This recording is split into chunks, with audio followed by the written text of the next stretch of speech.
The four best suggestions I can give you from being a former title officer and seeing these things all kind of come up is one, when you secure that listing, order the prelim at that time.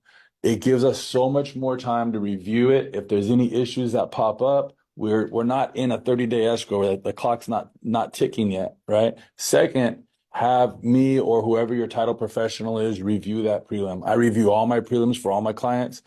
And if I see anything, I'm going to let them know. If I think everything looks crystal clear, I'll say, hey, I don't see any items of concern here. Get the statement of information. Let's clear the seller's names and we're good to go. But if I see anything, maybe there's an uninsured deed and I'll say, hey, ask your seller if they're in connection with this person because title's going to ask for this or that. Whatever it is, I'll review it. I'll let you know. So have those reviewed ahead of time. And like I mentioned, the statement of information, you can't send it in too quick. When you get that listing, maybe the next day, email them one. Even before you're in escrow, we can clear your seller's names before we're in escrow. And that way, if something does come up, again, we have more time to clear it. When you look at those preliminary title reports, sometimes you'll see some that have liens on them, and sometimes you see no liens.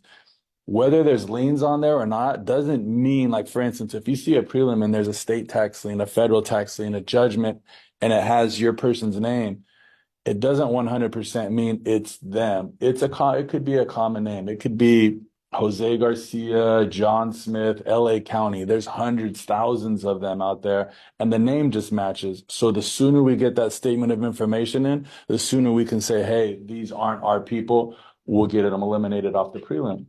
And then lastly, and I mentioned this one before, about 4 to 5 days before you know you're about to close escrow, ask for an updated prelim.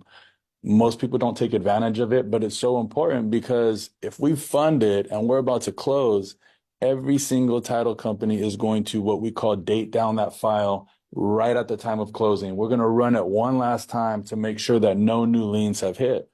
So if you ask for that updated prelim, let's say 4 to 5 days before we're closing, and something does hit, now you got 4 or 5 days for escrow to order that payoff demand or whatever that issue is. We have time before we fund it to clear that all up and then make sure that we still close on time. So if you have any other questions or want to understand the way that whole process works from a title standpoint, just let me know.